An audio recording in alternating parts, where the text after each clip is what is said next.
Welcome back to Garmisch Partenkirchen. You're getting there with the pronunciation, it's getting better by the day. Partenkirchen. Bill Leckie and his German here. We're sitting here with our cakes, our afternoon cakes here in the hotel that we're in. Fantastic, Bill. Yesterday's podcast that we did, get a lot of mention of these cakes. We're raving about them. People are more interested in the cheesecake than the football, I think. Today we've got a lovely chocolate tart with some cherry filling and chocolate tart with cherry filling, and Robert's going for a wee extra bit of double cream and raspberries. Enough of the cake. Okay. We're watching Scotland training this morning, and it was great to see Andy Robertson back out there. As we said yesterday, spoke to John Carver.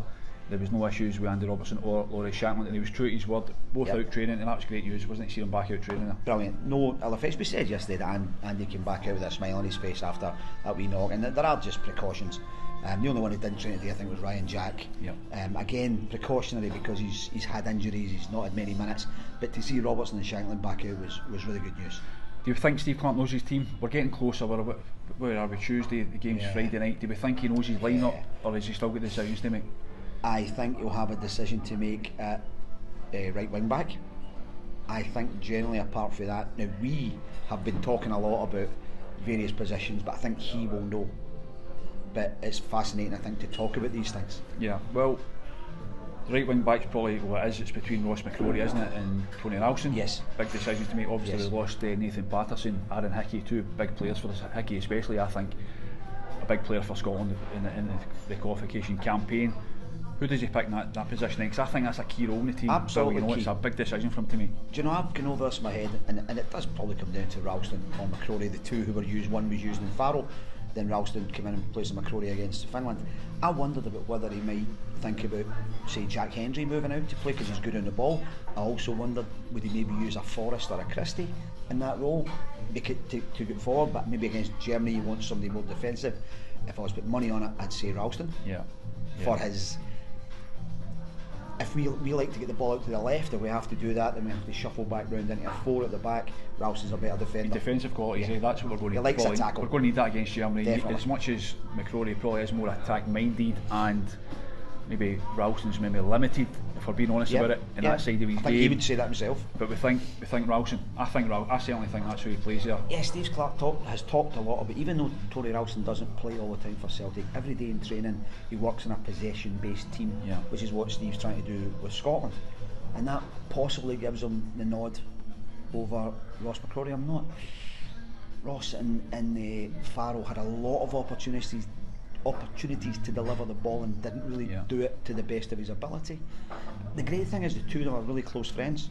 They've come through all the ranks together, they know each other really well, and I think Ross McCrory, I know because Ross McCrory said it in Farrell, they push each other on, and I think they'll wish each other well. Yeah, it's a big decision to make, wasn't it? Because I think the balance of the team, we've got so much quality in that left hand side, and we've got that threat. Tierney and Robertson work together. Even John McGinn comes in and joins in that little kind of triangle. But when we don't have it on the right hand side, the team's almost kind of lopsided. Yeah, I mean, we will play a lot of diagonals out towards the left when we can. But coming down the other way, when Germany have guys like Leroy Sané, for instance, it's going to be difficult for whoever, even if Aaron Hickey was playing, it's a shift. And it's going to rely on the right side of the back three to come out and help, and it's going to rely on one of the midfield holders, who will come on to in a minute, to come out and help as well. So there's a lot of collective responsibility there. It's not just on the right wing back himself. He can't be allowed to feel isolated. You touched on it there. For me, another big decision is how he shapes things up, and who he picks midfield. We've got Billy Gilmour there, I think, plays. I think Billy Gilmour's become such a huge player for Scotland now that I think he has to play. John McGinn plays and Scott McTominay plays. It feels almost bizarre to think of a team without Callum McGregor, but Ryan Christie, I think, has been such an important player, and he's had a great season despite Bournemouth being up and down. I'm inclined to think he might play, but what do you think? Who would be your? How would you think Steve Clarke will be thinking about that situation? When we think back, Robert, to the first game of the Euros the last time, and he left out both Billy Gilmour and Callum McGregor for the opening game against the Czechs, and it didn't work. And Callum then came back in against England along with Billy, and then played against Croatia and scored. And I'm with you, it's very hard to see a Scotland team without Callum McGregor, but I completely get your argument. that, for instance, we went to Holland and Callum was injured and we played McTominay and Gilmour and they were brilliant together. Yeah, they were.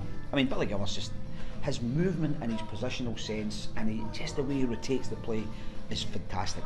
I mean, for a young kid, he's magnificent. I think I love him as a player. He's one of my favourite players. He's also one of the best types you'll ever meet. But you're right, somebody has to go. That's one of the reasons I was thinking, does Christie maybe play Ryan Christie maybe play as the right wing back? But I don't see it happening. That won't happen. No, I think you're right, it won't happen. I think you could be right. I think Callum might be the odd man out and McTominay could play in there. But I think it'd be a real shame for Callum. That said, Callum McGregor in the latter part of the season at Celtic, he get better and better. But in the final weeks of the season when Celtic needed to win, Callum McGregor was that leading light in the team, wasn't he? He was tremendous. It was he and James Forrest that really lifted the whole thing. And one of the great things about Callum is if he was told tomorrow or whatever, I'm sorry, you're on the bench, he'd be neither up or down. He would be hurting inside. I think he'd be gutted. It'll be absolutely gutted to happen again. But I think he'd be what Gordon Strachan used to call a great teammate. A good teammate. But if Scott McTominay's 100%, he has to play for his physicality, for his goals, 100%. For the whole thing. McGinn has to play. Gilmour has to play. So it then comes down to Ryan Christie out here or they switch or things Callum about. McGregor. Yeah. It's big decisions to make, but I think it's where Scotland are strongest. If you look at the midfield, it's where we've been strongest out at the qualification campaign. I suppose it's good decisions for Steve Clarke to make that he's got these options and he's not, because in other areas we're looking at the right side and it's kind of we've got a big decision to make because he's lost key players, whereas this one we've got guys who are all fighting for that. We've got options in there. You know, there's a choice to make at right wing back between two guys, but there are options in that midfield box that he plays. And the other thing to remember, Robert, is that he'll look at it as saying it's 90 minutes plus 10 minutes, whatever. We'll need whoever doesn't play. If Callum doesn't play, if Ryan doesn't play, if Scott doesn't play, they'll come on at some point, and they'll all have to be ready. So this isn't a, you say whatever we start with in Germany, that's our team. This'll change. The striker position is another one. Personally, I think Shea Adams plays all day long. I know there's been a lot of chat about Lawrence Shankland. He's been outstanding for Hearts this season, or the season just gone. 31 goals I think he scored, incredible, and he fully deserves his place in that squad. But at the same time, I think Shea Adams is an absolute stick-on to start against Germany. Would you agree with that? That's for you. That's for me. Even if London was fit, Adam would start with Shea Adams. I think he gives us. Okay, only Gibraltar last week, but when he came off the bench against Gibraltar, he scored that goal, phenomenal volley. But his movement and he's a menace. He talked about bullying defenders, and he was interesting after the game in Faro because he talked about how you can look at my record, 30 games now, 6 goals, but as a Scotland striker under Steve Clarke, you are there to put the ball in the net if it comes to you. But his job is to let Scott McTominay and John McGinn and Ryan Christie score goals. So he bullies and he annoys and he upsets, and that's his role. And I think he's very, very good at it. He holds the ball on as well. I think he gets us up the pitch. That's his job. And as much as Shankland's probably a better finisher, arguably, I think that role of the team, when we're playing a team like Germany, we're going to need to be able to hold the ball in and get the team up the pitch, and for me, Shea Adams does that. But you still think like Sir Shankland will have an impact to play in this tournament, because as you say, we've lost Lyndon Dykes, we've got the young kid Tommy Conway there, who did, I thought, really well when he came on against Finland, and looks as though he could be a good Scotland player in the months, years to come. I think it's maybe just early for him, he may be an impact player, but you think Lawrence Shankland will be someone who could come on and make an impact? He has to. We've got 3 games, and at some point we're going to be chasing a game. I know, unless things go magnificently well, and maybe it gets to the 3rd game and we're actually trying to hold something. But if we're having to chase things against Hungary, for instance, and there's 20 minutes to go, you've got Lawrence Shankland, you've got Tommy Conway, you've got Lewis Morgan, right? And that adds, we haven't relied on strikers to score goals, but there might come a point in this tournament where we have to say, go on son, go and change it for us. And I think Shankland is, if we are in the right places at that time in the game. He's done it before. If Shankland comes on, the shape kind of has to be changed, doesn't it? I mean, Steve looked at a shape in Faro where he sat in the stand so he could watch this kind of, when it fell into a 4 a bit more sometimes, and he wanted to see how we pushed up to link up with Shankland, and it didn't really work that night. So we have to be close. Like, Shea Adams is quite happy if we're 20 yards away from him. He can work with that. Shankland needs people round about him. Yeah. You know. That said, I still cannot for the life of me understand why we took a game against Gibraltar, a team that sits in, and I know it was an opportunity for guys to get minutes and ideally win the game comfortably. We're not going to be playing teams that sit in, and I just couldn't really understand that, to be honest with you. But that said, key guys get minutes in their legs, and they'll probably come through it. It was a training session for the better of it. Yeah, it was available. You're right. It was nice warm weather.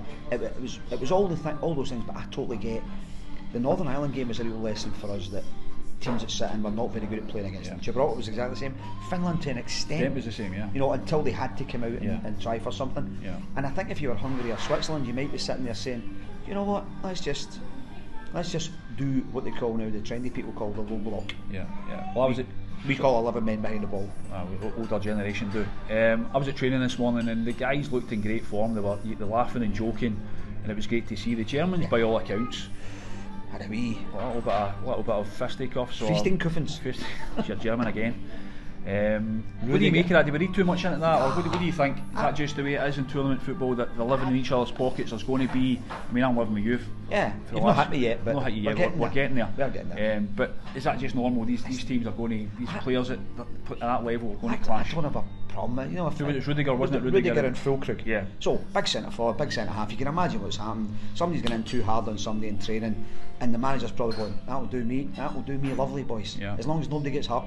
And they all it's a fine line, isn't it, though? Because I'm there this morning, and the guys there's footage we put in the Scottish Sun website, the guys laughing and joking, and it's maybe, I don't know, the cameras are there, but there does seem to be a genuine bond there with our guys. I like our boys. They do really have that. We've been around Scotland squads before where you can see what you might call a Huffy squad. Yeah. Now, I know you spoke to, for instance, Scott McKenna today. Yeah. Right? Now, Scott McKenna was the best one in the world.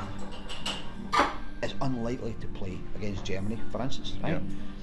But that's where you have to rely on these guys to be a massive part of the thing when it comes to training, not to be not to let their shoulders go down, not to have the dull face but still to. And I think round about the squads, you genuinely feel they do say all the time, we're all pals, we all got on. For instance, Tommy Conway, very interesting. He was in a training camp last summer. And he said, when I came back this week, I was all over the place. I couldn't believe I was in the squad. But when I came in, it was, how you doing, boys, again? It wasn't, I'm Tommy Conway. Yeah. And they went, in you come, son. Yeah. Ross McCrory said exactly the same. Yeah. It was like, hey, you're part of us now. You don't have to earn your stripes. Yeah. I like that. Yeah. Well, we're getting closer to the big game. We're travelling to Munich on Thursday for the game on Friday. We're getting excited about it. We're obviously in the sticks at the training camp, but we're looking forward to getting to Munich to see very much how many hundreds of thousands of fans are making their way there, pilgrimage to the German city. In the meantime, SunSport's got all the best news, all the best views. Hope you're enjoying these chats I'm having with myself, Robert Grieve, and Bill Leckie. And in the meantime, we've got a bit of cake, Bill. Yeah, it's cakey time. We've got a bit of cakey time. Afternoon cake time here in Garmisch, Partenkirchen. Well done. And we'll see you again tomorrow.